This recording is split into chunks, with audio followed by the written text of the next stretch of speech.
el príncipe de los predicadores, Charles Spurgeon. Narrado por Samuel Andrés Chaparro Sandoval.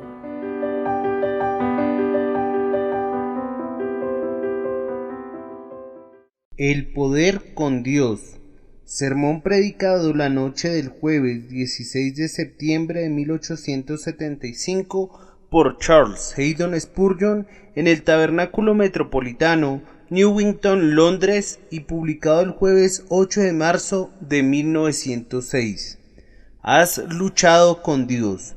Génesis capítulo 32, versículo 28. Los hombres tienen en muy alta consideración a cualquiera que ostente poder con la realeza. Si yo dijera, en relación a cualquier persona aquí presente, ese individuo tiene gran poder con la reina, muchísimos de ustedes se voltearían de inmediato para ver a esa persona. Quien tiene un gran poder con algún príncipe terrenal, puede estar seguro de que tendrá muchos aduladores a su alrededor, que le rendirán homenaje por causa del beneficio que esperarían obtener a través de su mediación. Pero, queridos amigos, qué mayor honor es todavía tener poder con el Rey de Reyes. El poder con los hombres podría ser algo malo, pero qué bendición proviene del poder con Dios. ¿Cómo ennoblece al alma del hombre que lo posee? Este hombre, Jacob, que tiene poder con Dios, es llamado Israel, un príncipe, pues lo es, solo que los príncipes no tienen una dignidad como la suya, a menos que tengan también poder con Dios, pues es un príncipe de Dios. ¡Qué bendición tan completa debe ser tener poder con Dios!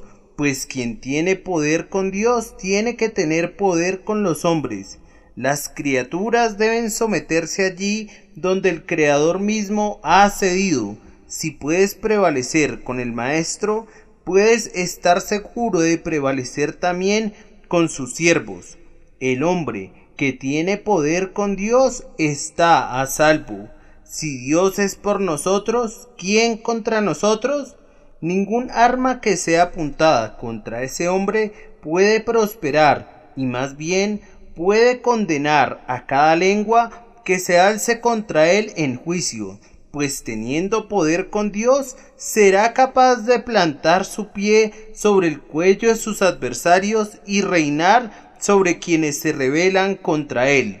Un hombre así no puede estar necesitado. Si tiene poder con Dios, le contará acerca de sus necesidades, y todas ellas serán suplidas. Confesará sus pecados y le serán perdonados. Dios tratará bien con el hombre que tiene poder con él. Hay aquí un rango tan amplio de bendición que no debo detenerme para tratarlo más extensamente. Si ustedes tienen poder con Dios, verán que esta es una arma que, como la espada encendida a la puerta del huerto del Edén, se revuelve por todos lados. También podría decir de él lo mismo que dijo David de la espada de Goliat: ninguna como ella, dámela. El lenguaje humano no puede expresar nunca ni la milésima parte del valor del poder con Dios. Quiero que noten, primero, lo que este poder no puede ser: poder con Dios. Casi no necesitan que les diga que este poder no tiene nada de parecido a la fuerza física en oposición a Dios. El poder que es mencionado en nuestro texto es poder con Dios, no poder contra Dios. Ninguna criatura, por poderosa que sea, tiene poder alguno para estar en oposición a la omnipotencia. ¿Quiénes somos nosotros para que nos levantemos alguna vez para oponernos al Altísimo? Que la estopa contienda con la fiera llama, o la cera con el calor abrasador, pero nosotros no contendamos con Dios. Si lo hiciéramos así, como la mariposa en la vela, seríamos totalmente consumidos. Los hombres más fuertes y altivos sólo habrán de ser como hojarasca en el día de la ira de Dios. De hecho, Pensar que el hombre tiene algún poder contra Dios es pura locura, pues no tenemos ningún poder en absoluto aparte de Dios. Existimos únicamente porque Él lo quiere. La respiración de nuestra nariz es un don suyo minuto a minuto. Si Él retirara su mano sustentadora por un solo instante, regresaríamos a la nada de la que provenimos. El hombre no tiene poder contra Dios. Oh pecadores necios que le resisten, renuncien a esa batalla desigual. Los exhorto, delante de Dios, a que calculen el costo de una contienda con su hacedor antes de comenzarla. Lo mismo da que un tiesto dispute con quien lo moldeó, que ustedes, simples criaturas, contiendan con su Creador. Él los desmenuzará como vasos de alfarero en el día de su ira. Por tanto, sean sabios y pongan fin a la pelea y estén en paz con Él. Este poder con Dios tampoco quiere decir poder mental. Hay personas que parecieran exaltar su intelecto incluso por encima de Dios mismo.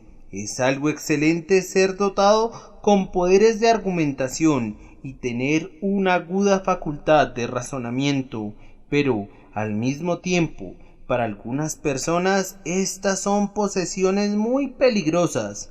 Conozco a ciertos individuos que dicen que nunca creerán aquello que no puedan entender. Si se adhieren a esa determinación, nunca creerán en su propia existencia, pues, en verdad, no pueden entenderla. Buscan demoler la palabra de Dios y las doctrinas del Evangelio con su ingenio sutil y su pensamiento profundo, pero es pura locura que la insensatez humana pretenda contender con la sabiduría divina.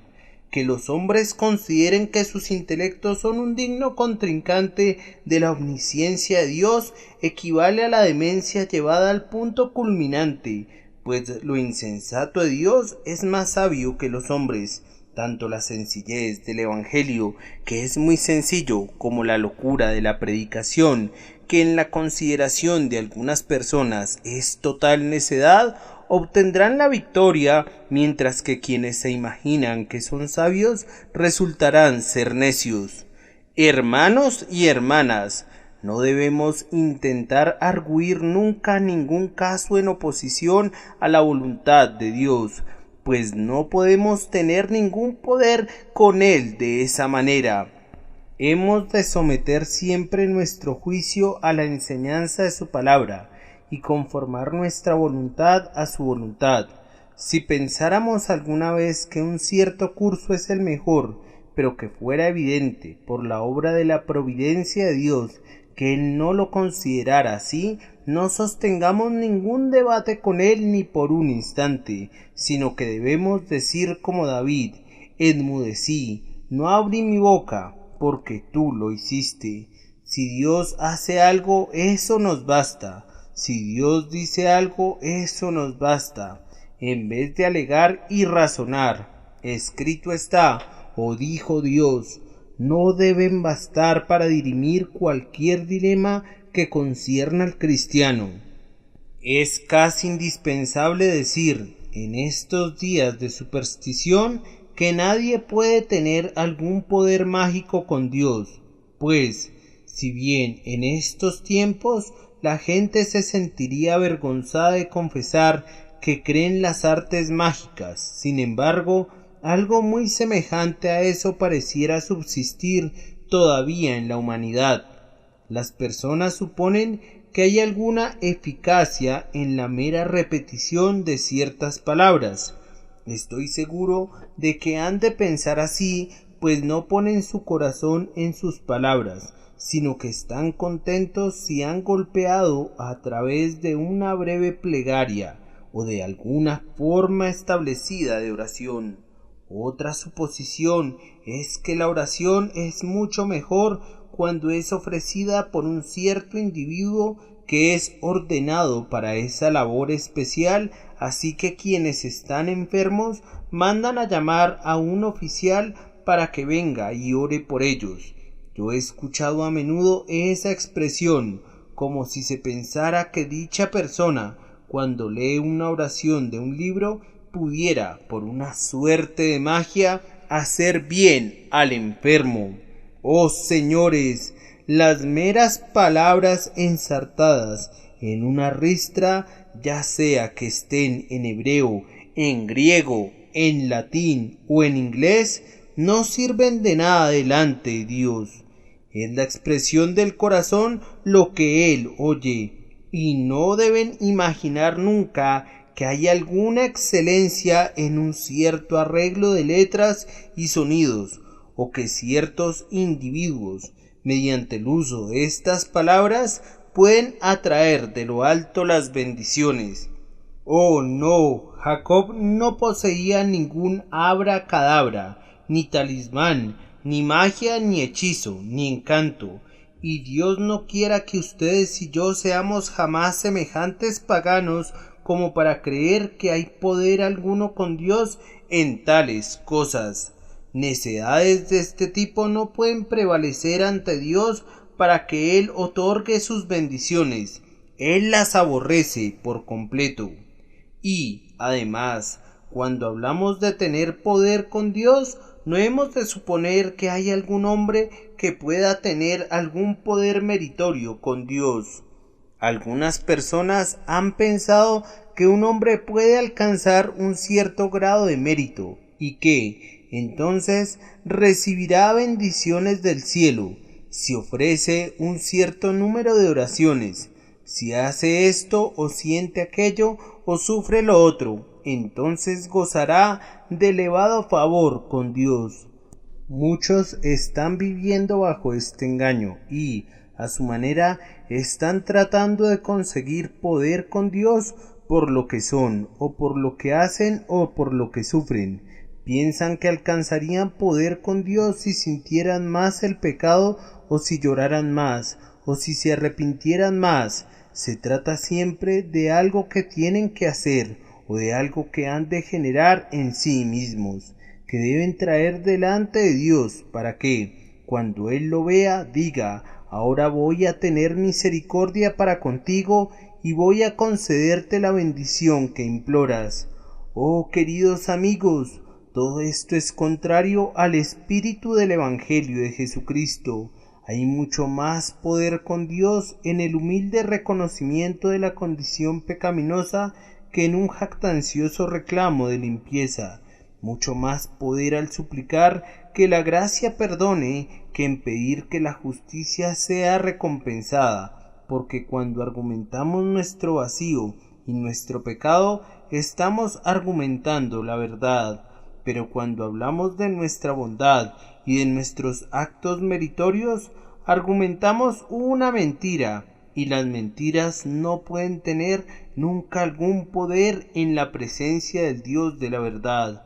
Oh, hermanos y hermanas, sacudámonos por siempre de nosotros, como sacudiríamos de nuestra mano una víbora, toda idea que, por alguna bondad nuestra, que incluso el Espíritu de Dios pudiera obrar en nosotros, seamos capaces de merecer algo de las manos de Dios y reclamar algo de la justicia de nuestro Hacedor como un derecho. Ahora, en segundo lugar, investiguemos de dónde procede este poder. Si alguien preguntara: ¿cómo puede tener un hombre poder con Dios? La respuesta es: no es porque el poder esté en él, sino que puede tener poder con Dios debido a algo que está en Dios. Primero, el pueblo de Dios obtiene poder con él por causa del propio carácter de la naturaleza de Dios.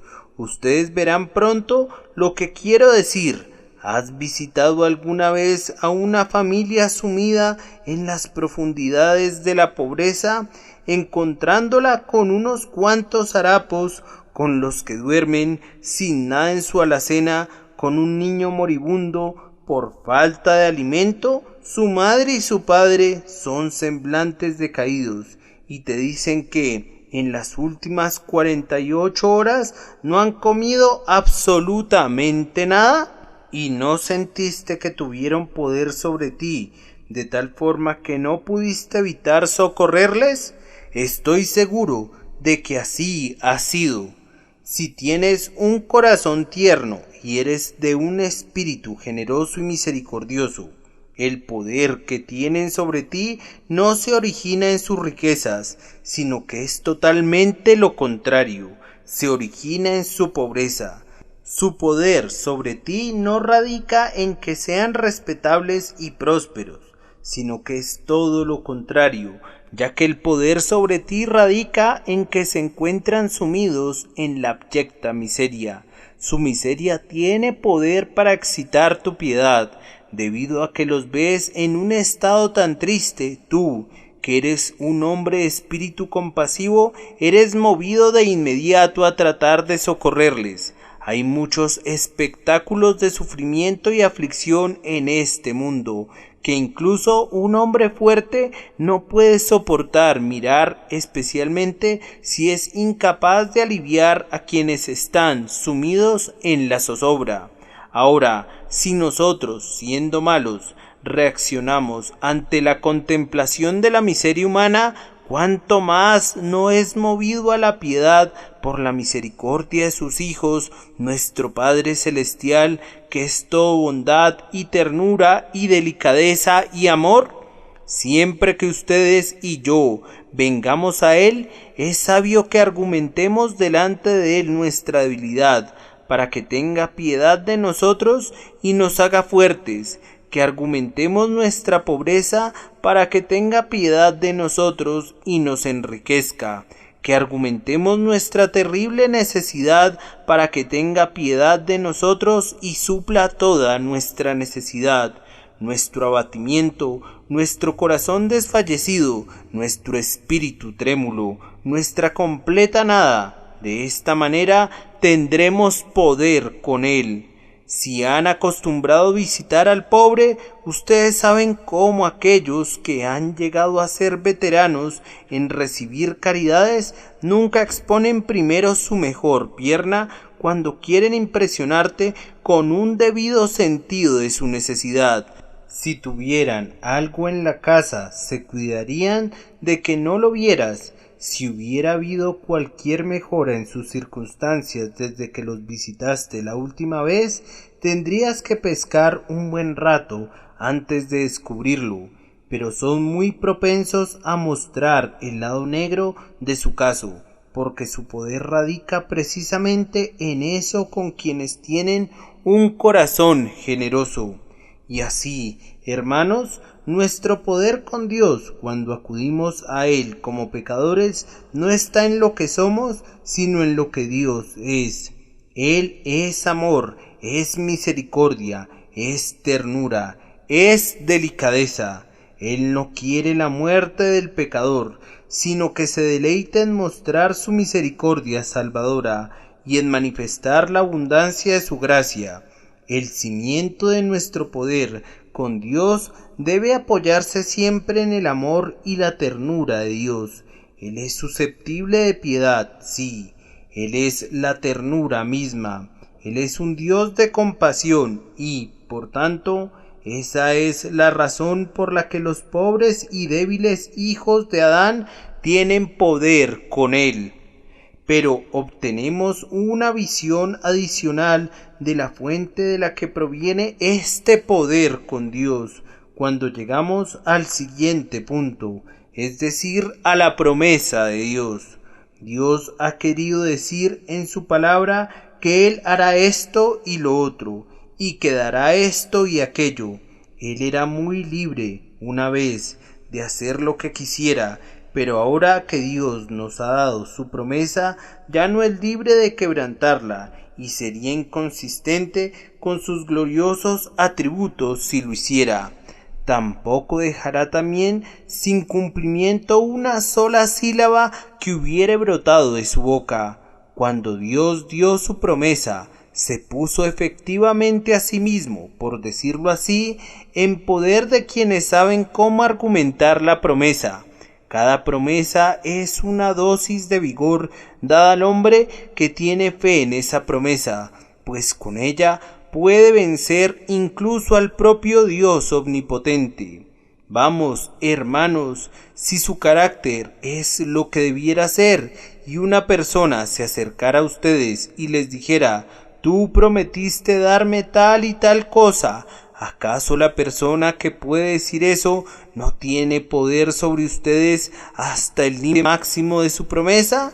Si tú eres un hombre veraz, te logrará vencer de inmediato. Si tú le dijeras: pero ¿cuándo te di yo esa promesa? Podrías haber malinterpretado lo que te dije. Entonces él metería su mano en el bolsillo y sacaría tu promesa en blanco y negro, con tu nombre firmado allí, y ya no habría forma de escaparse de eso. ¿No es cierto? Ahora, esa es precisamente la manera en la que Dios nos da poder con él, pues nos ha dado su promesa en blanco y negro, y se encuentra aquí, en el libro que conocemos como su libro, su propia palabra infalible.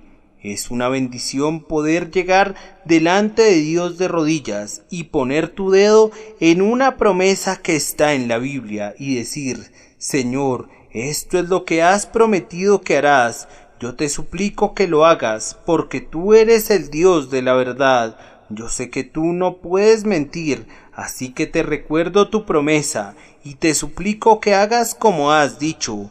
¿No ven qué poder tiene con Dios cuando Él les ha otorgado fe para que se aferren a Él de esta manera, trayendo su propia promesa graciosa en la mano? Hay un poder conquistador en la fe, porque la fe argumenta la promesa de Dios. De esa manera ustedes ven que hay dos fuentes de poder: la naturaleza de Dios y la promesa de Dios. Pero el verdadero Hijo de Dios conoce otras fuentes de poder con Dios. Así, a continuación, él argumenta las relaciones de gracia. Dios, en su infinita misericordia, se ha agradado en elegir a un cierto grupo de elegidos para que sean sus hijos. Vosotros me seréis hijos e hijas, dice el Señor Todopoderoso. No había en ellos mismos ninguna razón para que fueran sus hijos e hijas, pero su gracia soberana los adoptó y su espíritu los regeneró. Pero en el momento en que Dios hizo a cualquiera de nosotros su hijo, le otorgó otra vez poder con él, y habló con toda reverencia y se puso en sus manos. ¿Quién de nosotros no conoce el poder de un hijo con su padre? Hay algunos hijos que tienen demasiado poder. Hay una historia griega acerca de un pequeño niño que gobernaba Atenas entera, porque gobernaba a su madre, y su madre gobernaba a su padre, y su padre gobernaba el Senado, y el Senado gobernaba Atenas. Y así, de esta manera, el muchachito prácticamente gobernaba toda la ciudad. Y me temo que hay algunos hijos que tienen en gran medida demasiado poder en ese sentido. Pero nuestro Padre Celestial, aunque es demasiado sabio para no consentirnos de esa manera, es tan bueno que no nos negará ningún privilegio que, por derecho, pertenece a la posición de un hijo. Cuando el hijo suyo apela a ustedes porque hay algo que realmente necesita, pero que no le han otorgado, y les dice, por fin: pero Padre querido, ¿no me concederás esto? O si le han castigado y les dice, Padre, detén tu mano, ¿no soy acaso tu hijo? No pueden resistir su petición. Él tiene poder con ustedes. Ustedes saben que lo tiene. ¿Y qué poder tan maravilloso tenemos cuando podemos decir, en verdad, Abba Padre? ¿Tendremos poder con Dios en nuestros tiempos de mayor debilidad si podemos clamar, Abba Padre? No puedo olvidar nunca una cierta enfermedad que tuve, cuando fui atormentado con dolor y fui muy abatido con angustia de espíritu por causa de la naturaleza del mal que me aquejaba, y me sentía impelido casi a desesperar una noche, hasta que me aferré a Dios en una agonía de oración y argumenté con él algo parecido a esto: Si mi hijo estuviera sumido en una angustia como yo lo estoy, yo le escucharía y le aliviaría si pudiera. Tú eres mi padre y yo soy tu hijo. Entonces, ¿no me tratarás como a un hijo? Casi al instante que presenté ese argumento delante de Dios, mi dolor cesó y caí en un dulce sueño del que desperté con un Abba, Padre, en mis labios y en mi corazón. Yo creo que este es un argumento invencible, porque cuando Dios se llama a sí mismo Padre, lo dice en serio. Hay algunos padres en este mundo que no actúan para nada como deberían hacerlo los padres. Deberían sentirse avergonzados, pero eso no se dirá nunca de nuestro Padre Celestial. Él es un verdadero Padre y tiene entrañas de compasión para con sus hijos, y no aflige ni lastima voluntariamente a los hijos de los hombres, y cuando sabemos cómo apelar a su paternidad, prevaleceremos con Él. Además, queridos amigos, el poder que tenemos con Dios proviene también de sus acciones pasadas. Miren lo que ha hecho por su propio pueblo.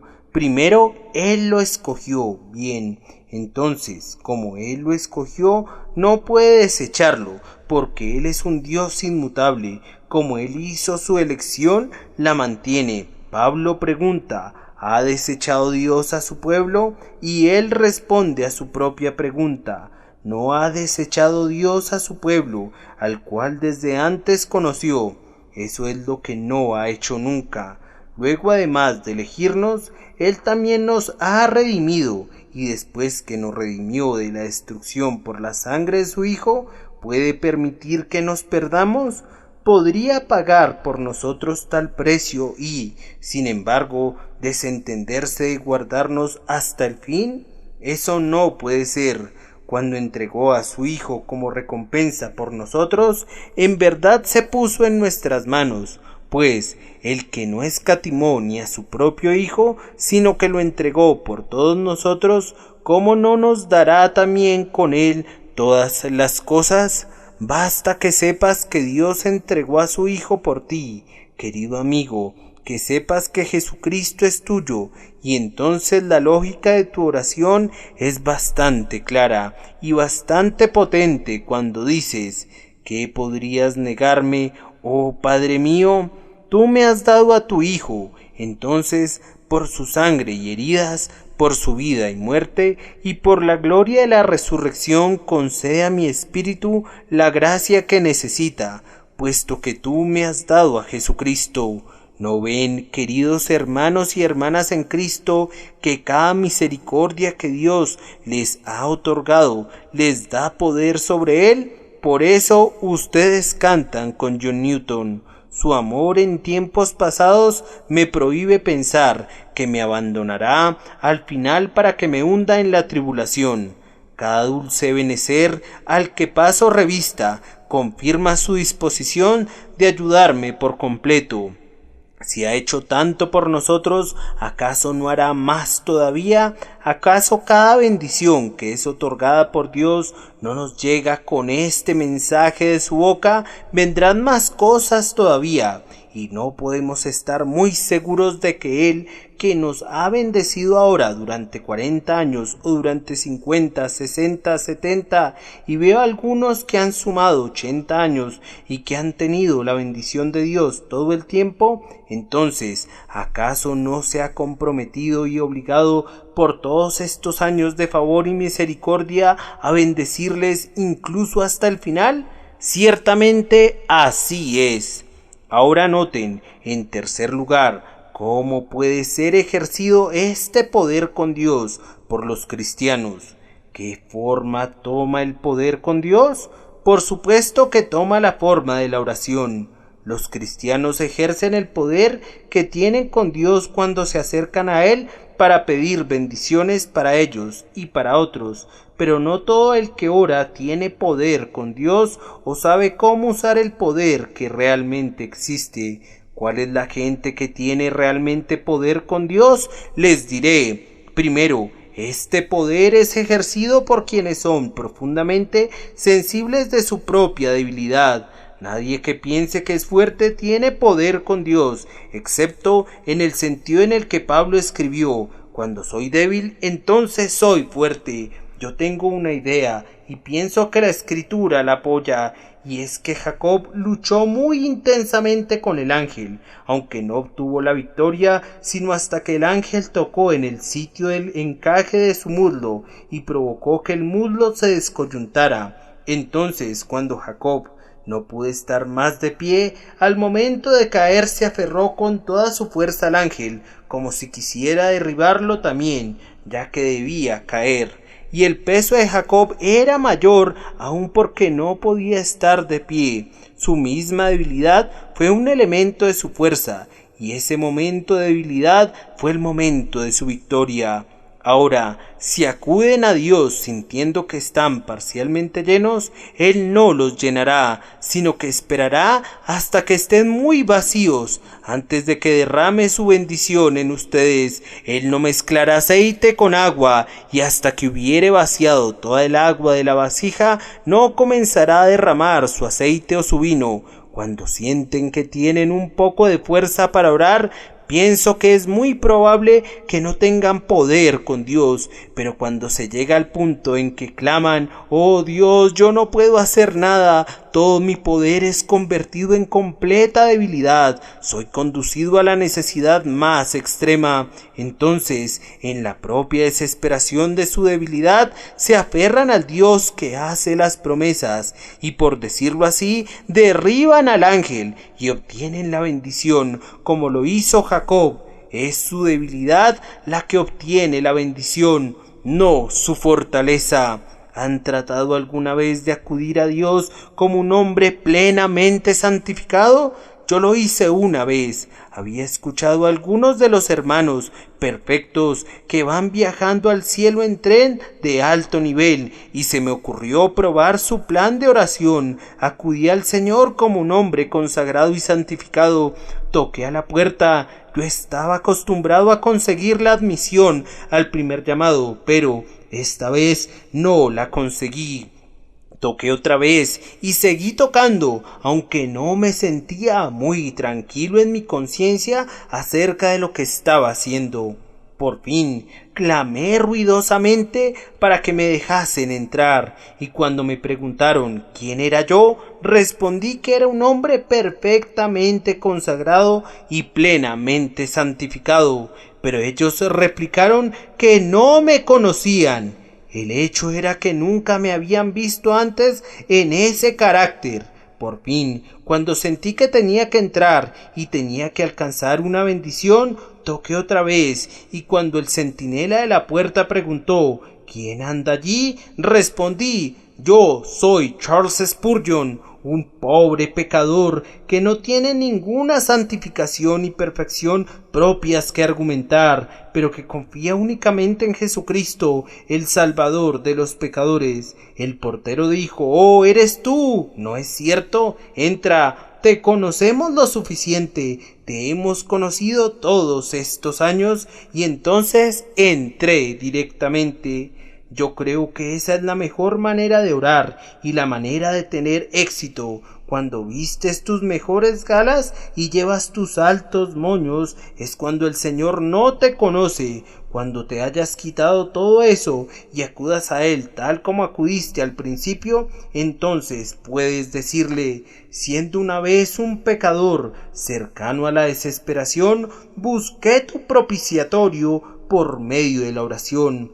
Entonces misericordia oyó y lo libertó. Señor, esa misericordia me tocó a mí. Y yo soy ese pobre publicano que no se atrevía ni siquiera a alzar los ojos al cielo, sino que se golpeaba el pecho diciendo: «Dios, sé propicio a mí, pecador». Y descendió a su casa justificado, antes que el hermano que está allá, que habló muy altivamente acerca de la vida muy enaltecida, pero que descendió a su casa sin una bendición. Sí, hermano mío, Tú eres fuerte cuando eres débil y eres perfecto cuando sabes que eres imperfecto y estás más cerca del cielo cuando piensas que te encuentras más lejos. Entre menos te estimes a ti mismo, más alta es la estima de Dios hacia ti.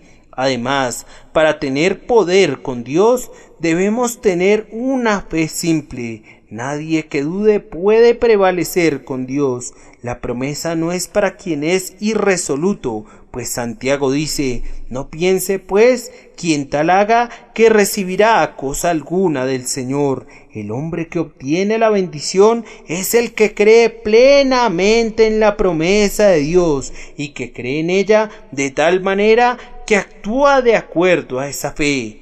Nunca olvidaré la fe de un cierto miembro de la iglesia que todavía vive. Hace como 18 o 19 años yo estaba en verdad gravemente enfermo.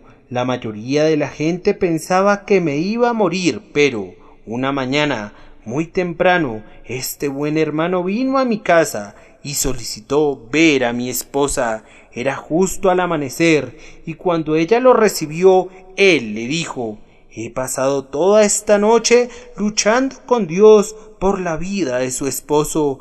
No podemos permitirnos perder a nuestro pastor, y estoy seguro de que él vivirá. Así que pensé que caminaría hasta aquí para decirle esto.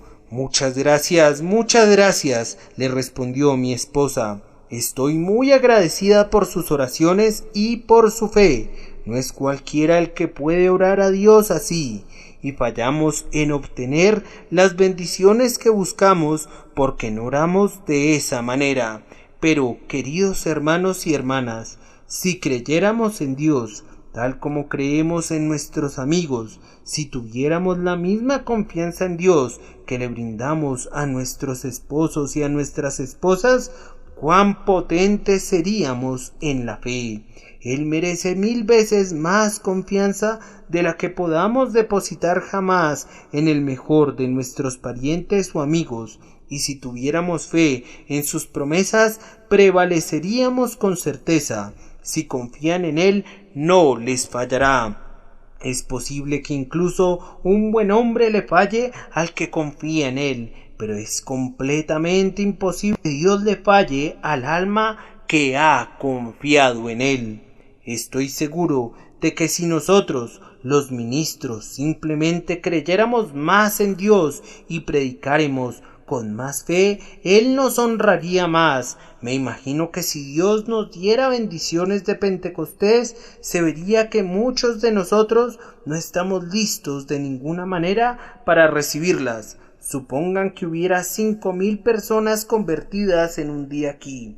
Entonces la mayoría de las iglesias a nuestro alrededor dirían: hay un chocante estado de excitación en el tabernáculo. Es verdaderamente terrible.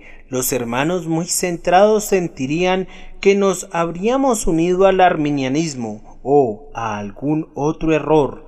Y yo pienso que algunos de ustedes dirían muy tristemente: oh Dios mío, Dios mío, Dios mío, nosotros en verdad esperamos que perseveren. El primer pensamiento que sería provocado en muchas mentes cristianas sería el de sospecha. Estoy seguro de que si reportáramos que en cualquier lugar de Inglaterra 3000 personas fueron conducidas a conocer al Señor en un día, no habría un cristiano en un grupo de 10 que creyera que tal cosa fuera posible, y no habría uno entre 100 que pensara que fuera verdad. Y nosotros, los ministros, pensaríamos de manera bastante parecida. Yo me encontraba predicando en Bedford y oraba para que Dios bendijera el sermón y me diera por lo menos algunas cuantas almas en esa tarde. Cuando hube terminado, estaba allí un viejo hermano wesleyano que me propinó una buena reprimenda, más que merecida. Él me dijo: yo no dije amén cuando tú pedías por la conversión de unas cuantas almas, pues pensé que estabas limitando al santo Israel.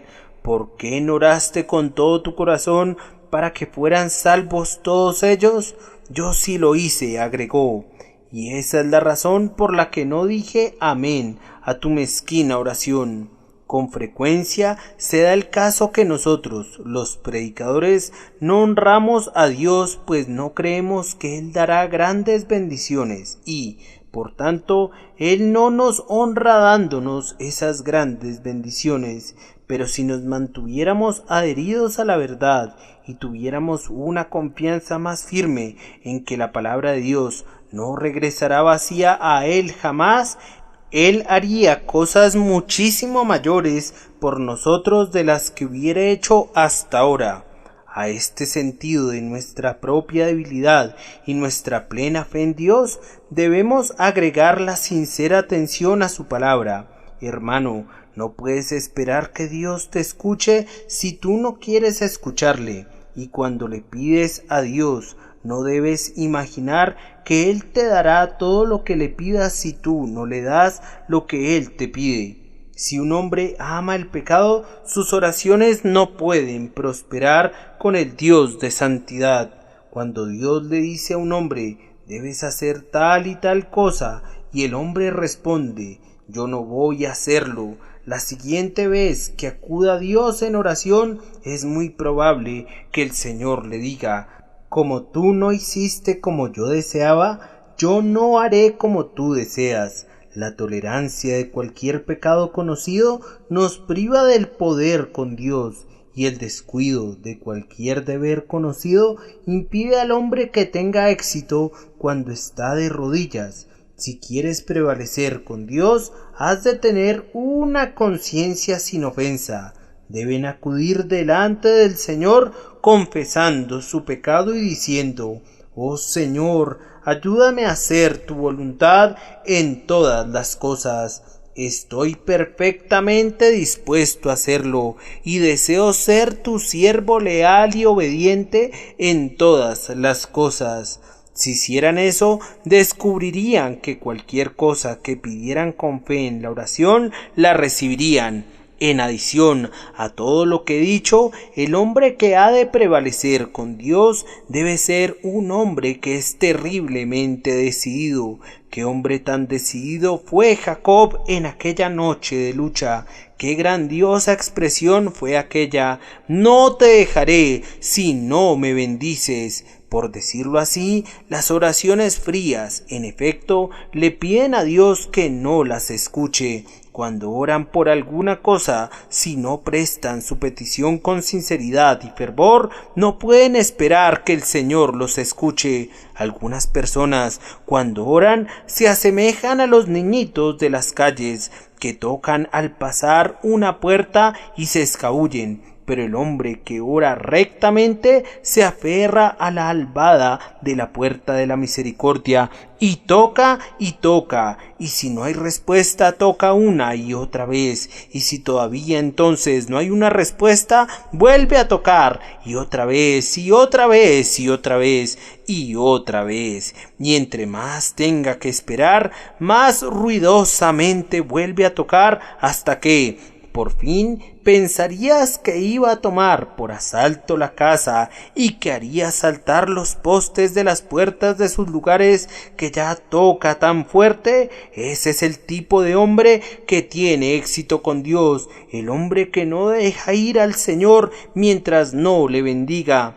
Las oraciones de John Knox hicieron descender sobre Escocia muchas copiosas bendiciones, porque eran las oraciones de un hombre cuyo corazón estaba encendido con sagrada decisión y que oraba con toda su alma y espíritu. Nuestro propio Señor Jesús dijo, el reino de los cielos sufre violencia y los violentos lo arrebatan. A todos estos requisitos para el poder con Dios hemos de agregar la santa importunidad. Luchar no es solo asir a un hombre para luego dejarle ir.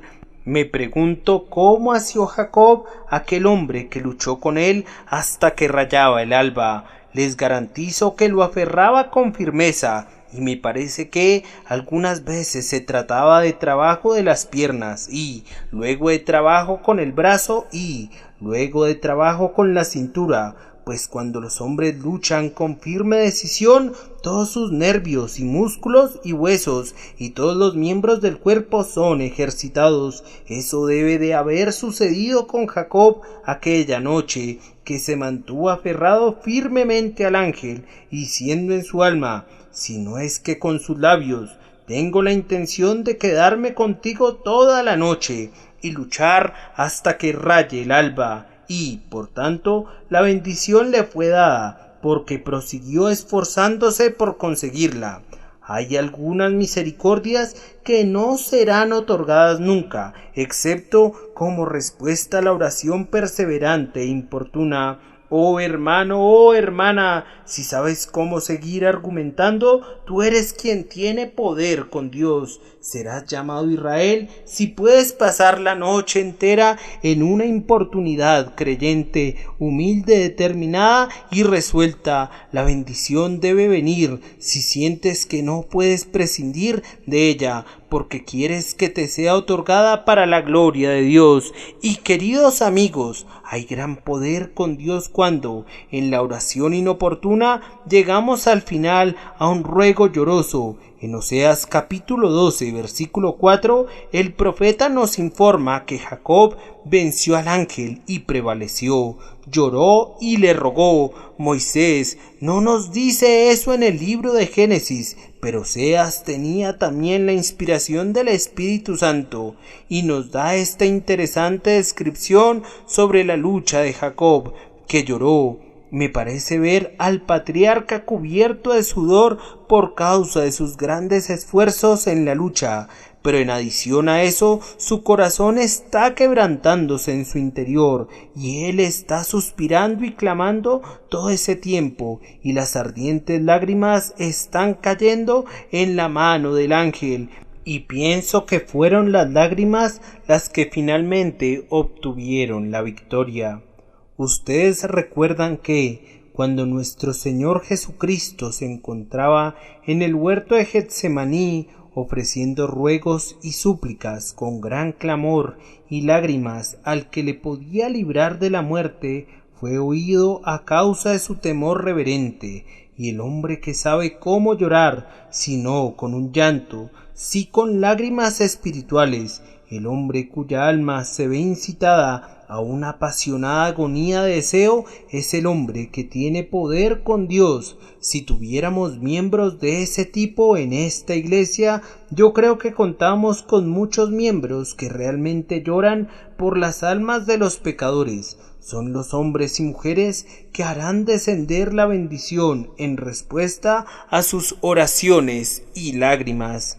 Hermanos y hermanas, si tienen el hábito de llorar por sus hijos inconversos y, en sus súplicas a Dios por su salvación, tienen la costumbre de llorar a menos que venga la bendición, pueden tener la seguridad de obtener la bendición tarde o temprano. Ustedes son precisamente la fuerza de la iglesia, son los salvavidas de la iglesia, y Dios otorgará con certeza innumerables bendiciones en respuesta a esas oraciones y lágrimas suyas.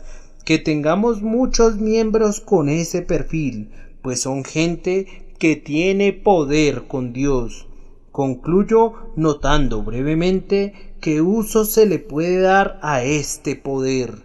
Siempre que es otorgado este poder con Dios, atraerá muchas bendiciones de lo alto sobre la persona que lo posee, y también la convertirá en instrumento de gran bendición para los demás.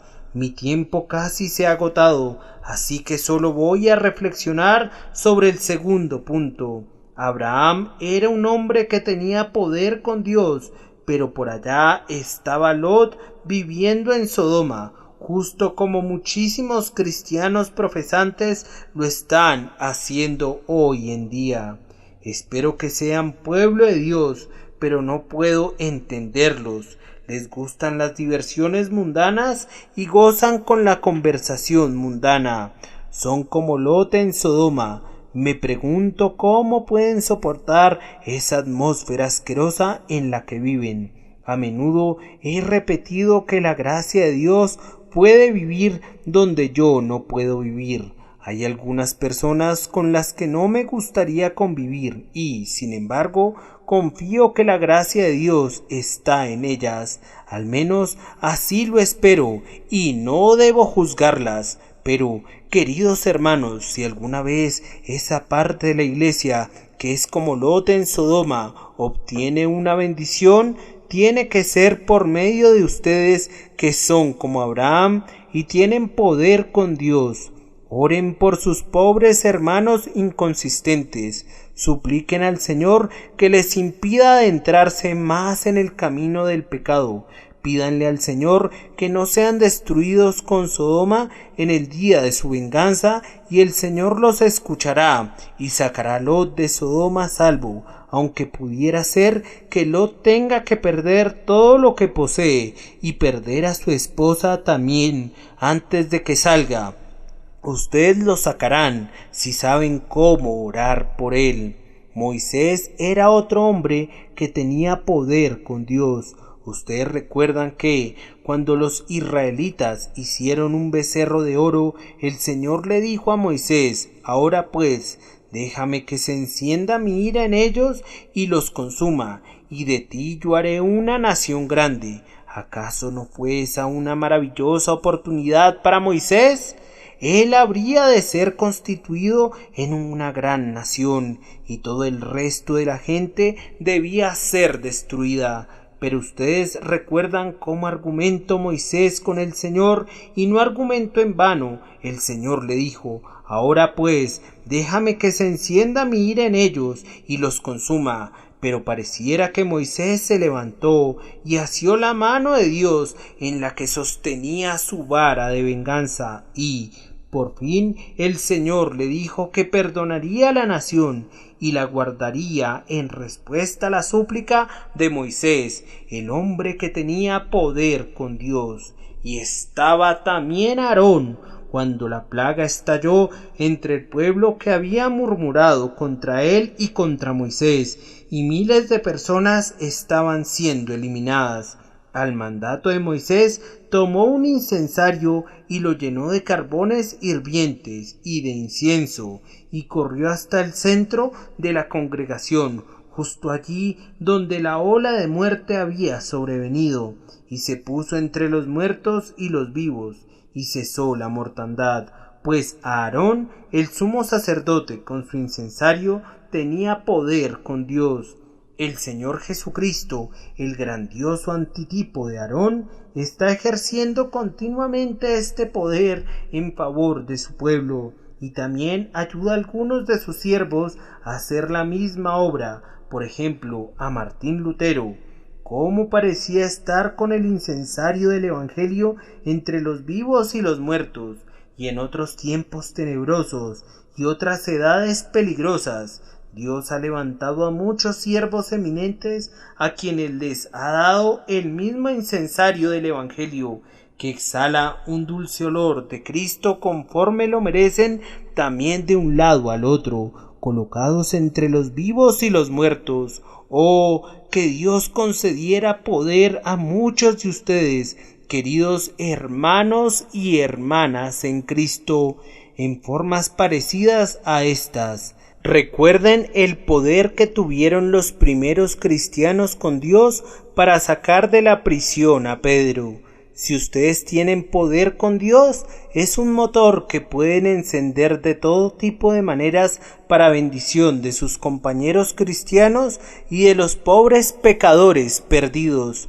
Por tanto, los exhorto a que lo busquen, y cuando lo obtengan, sosténganlo firmemente y caminen humildemente delante de Dios para que no les quite este poder y para que sean fuertes en el Señor y en el poder de su autoridad.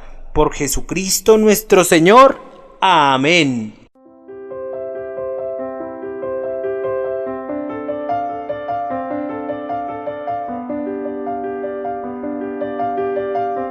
El príncipe de los predicadores, Charles Spurgeon. Narrado por Samuel Andrés Chaparro Sandoval.